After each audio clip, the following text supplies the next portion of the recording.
1 in 4 London cars fined for 20 miles per hour speeding offences amid a 700% surge in tickets issued.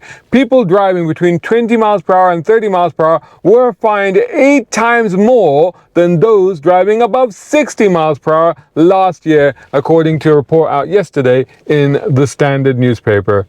This is getting ridiculous. A brown car guy.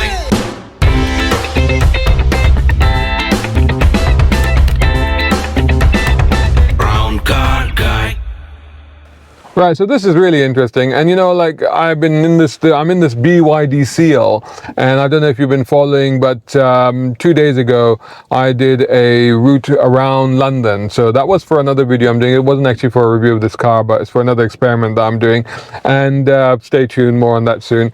But one of the things that really got me, I mean, it was a long day. It was a 9-hour drive in total with 2 breaks in it as well, and covered about 115 miles.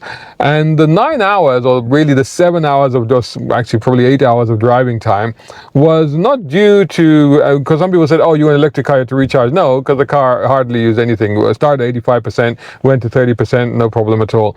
And obviously EVs are best in city driving anyway. No, the reason it took so long was because it was so slow. And the reason it was so slow, you would say, well, because it's London, there's a lot of traffic. Actually, there wasn't that much traffic, particularly in the first part of the day. So of course, when I got into the afternoon, and particularly in the late afternoon, then traffic got really bad, because obviously then rush hour had started and stuff like that. But I had started my drive at exactly 10 o'clock actually, and between 10 and say 1 o'clock or something like that, the roads are relatively quiet. And it was really annoying because I was finding myself on these really smooth, open, clear roads, good visibility, no issue whatsoever, and having to do 20 miles per hour. And it was painful because those roads were not meant to be 20 miles per hour. You can just straight away, these are not meant to be 20 miles per hour roads. Some of them are quite wide, some are dual carriageways, open, and you just go, this is just ridiculous. So you can see, and in a car like this, which is so smooth, so easy to drive, 20 miles per hour literally feels like, like you're crawling along. It just doesn't make any sense. So what does it say? The equivalent of 1 in every 4 cars registered in London has been slapped with speeding fines for exceeding 20 miles per hour over the past 6 years. So since they really started to expand the 20 miles per hour zones and really take people by surprise. And don't forget, and even in this car, so this is the latest model car, and it's got navigation systems and sign detection systems, and it keeps giving me discrepancies between what the speed limit is here. Sometimes it tells me 20 there, sometimes it tells me 30 on the nav. So, even there, it's so easy to get confused, and you go, right, what is actually the speed here? So according to the report, back to the report, 595,000 tickets have been issued by the Metropolitan Police since 2018, which is 85% of the 700,000 fines handed out over the entire the whole of Britain, right? 500, so nearly 600,000 of the fines that have been issued of the 700,000. So, pretty much 600,000, only 100,000 in the rest of the country, 600,000 by the Metropolitan Police. That is just staggering. This information was revealed by a Freedom of Information FOI request made by The Times. So that's where they've taken this report from, which found that the Met has increased the number of tickets issued for 20 mile per hour offences by 700% since 2018.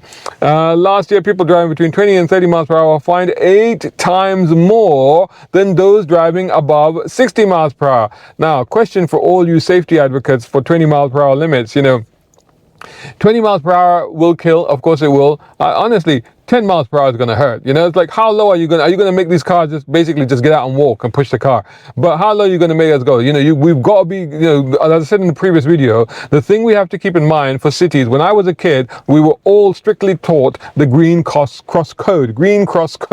And, we were told in one way that the onus was on us as pedestrians to be safe when we were out there. You're not just wander into the path of traffic, So these idea of like, oh no, we need to slow you down because we need to keep passengers safe. Don't forget the cars have got safer. We've got auto braking. This thing brakes by itself half the time, and because it decides that something, which is a bit annoying, but actually does that. Then you've got pedestrian crash safety structures in cars to make sure that the pedestrian, lightly bounces off the bonnet. So if should the worst happen, rather than cracking their head on the engine block, because this is the thing about ground clearance in new cars. This is why you have much higher bonnets now in new cars, because they have to have a ground clearance between the top of the bonnet and the top of the engine block, because they found that a lot of the injuries that were occurring, a lot of the fatal injuries that were occurring were when heads were hitting that part. So anyway, so aside from all of that, you go 20 miles per hour, but then you go, what will really kill and cause a huge amount of catastrophic destruction is an impact at 60 miles per hour. However, the people doing between 20 and 30 miles per hour will find 8 times more than those doing above 60 miles per hour. It comes after London Mayor Sadiq Khan lowered the speed limits on multiple main roads across the capital, according to this report. It goes on. Recent years have seen Mr. Khan prioritizing making the city safer and greener by encouraging more walking, cycling over driving. Dude, I've been driving around London for 3 days now, and and particularly with the weather as it has been raining non-stop, and it actually feels like it's been raining non-stop since the middle of last year. But particularly this month of February, it's just been raining constantly. I am not seeing many people walking and cycling. I can tell you that right now. And right now, this is a Saturday. I've just driven through London. I've just driven from Harrow back to Kingsbury, and it's chock-a-block all the way down. Everybody is out in their cars, everybody, because you can't help it. So people are using their cars. So despite the best efforts of everything, people are using their cars because cars are how you get around. Let's be honest. I mean, there is buses and stuff, but if you have a car, then you'll probably use a car. He has asked the Met, this is back to the report, this is back to Sadiq Khan, he has asked the Met, this is London Mayor, he has asked the Met to ensure it has the capacity to enforce up to 1 million speeding fines by next year. That's a very interesting statement. He has asked the Met to ensure it has the capacity to enforce up to 1 million speeding fines by next year. This is a way to earn money. This is basically saying, hey dude, I need to earn some money. Can you make sure you issue at least 1 million speeding fines so that I make that money? This is what that sounds like to me, right? That's not about slowing speeds down. That's not about keeping people safe. That's not about intelligent road civil engineering. That's about, oh, let's penalize these people. Let's make sure we get lots of money out of them. That's what that sounds like. The Mayor of London's Commissioner for Walking and Cycling, Will Norman, told The Times, lowering speed limits is one of the most important things we can do to reduce road danger. No, actually. I mean, if I think about the fact that I was driving 2 days ago when I was doing that route around London, and I was having to, because I was unfamiliar with the roads. So I don't know if there's cameras and stuff like that. So I have to stick to the 20 miles per hour limit, even though it's painfully slow. What happens then? You get all these cars piling up behind you. You get people overtaking crazily because they are locals. They know that there's no speed camera. They're like, why is this guy driving so slowly? So they're taking rash moves to overtake you. That's what happens. You get scooters going past you. You get bicyclists going past you. It's ridiculous. That's not safe. And then you come up to a cyclist and you're 20 miles per hour. You can't actually pass the cyclist.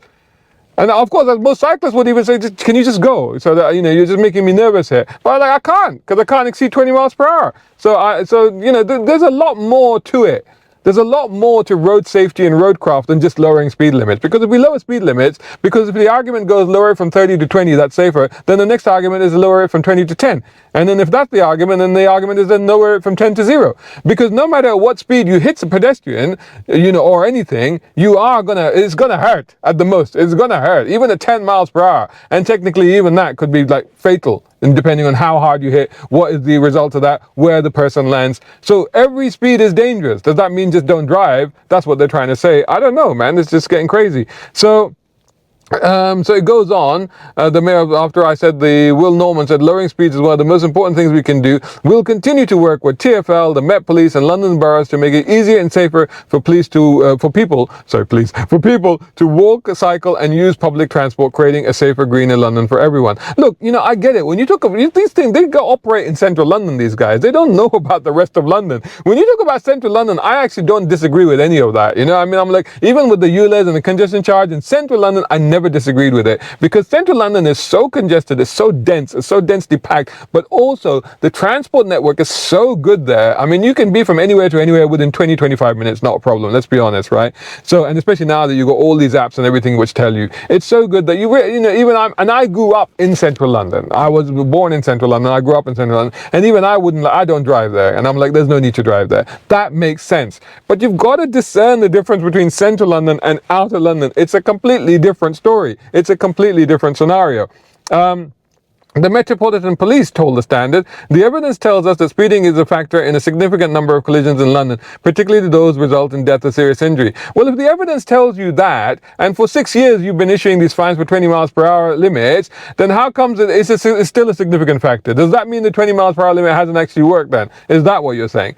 The Met, working with partners, will continue, this again quoting, the Met, working with partners, will continue to undertake both prevention activity to keep road users safe and enforcement action against drivers who fail to comply with the limit. Basically, they're just saying what the mayor's told them to say. The last 6 years have seen a record number of fines issued for 20 miles per hour offences across the whole country, with more than 216 charges made in 2023, 4 times more than 2018. So let me just repeat that.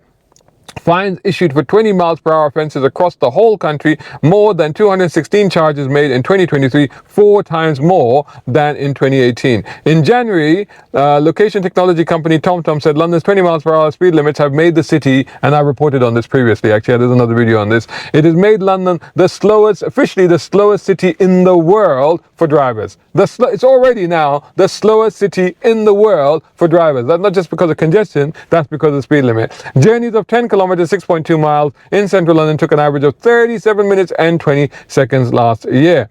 This was the longest time recorded in 387 cities across 55 countries analysed. Keep in mind that London, I don't know why we are so draconian in London. First of all, we have now got the biggest low emission zone in the world, 600 square miles, the biggest low emission zone, ultra low emission zone in the world, and now we are the slowest city in the world. Well done, London. So, at the time, a spokesman for Khan said the study was misleading. So this is back to this slowest thing. I'm gonna jump over that because I've covered that in a previous video.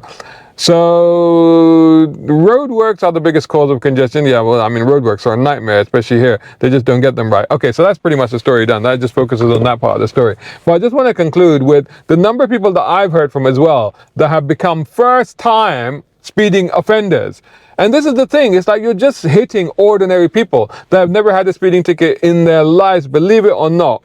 There's no wood in this car. Believe it or not, this is my 35th year as a motoring journalist. I've spent half my career in the UK and half the career in the Middle East. I have to confess, in the Middle East, I have had speeding fines. Because the cameras out there get you. But also the speeds there are much higher. And so I got to be honest, I have had speeding fines. But in the UK, I've never actually had a speeding fine. Right? I've never had a speeding fine. But I don't know how much longer that's going to last. Because honestly, like with this, I mean, I drive around London. And these 20 miles per hour limits are truly, truly ridiculous because there are on roads that they just don't make any sense.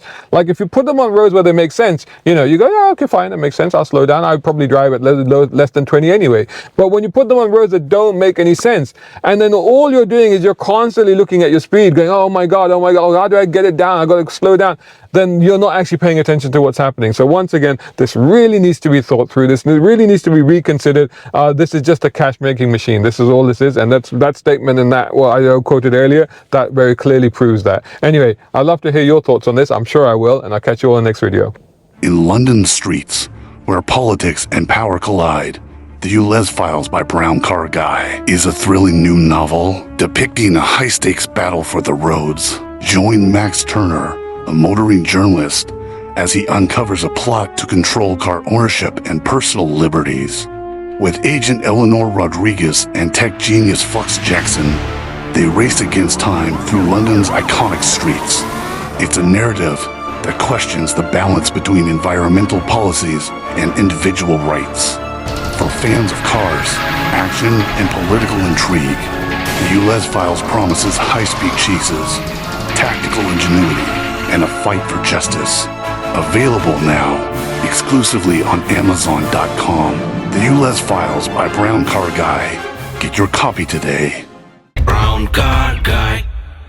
Hope you enjoyed that video. If you did, please hit the like button and share this video as well if you can. And while you're at it, check out these guys who also sponsor my content. I am deeply grateful to them because it helps me to buy new equipment, put fuel in the cars, and yes, buy a cup of coffee.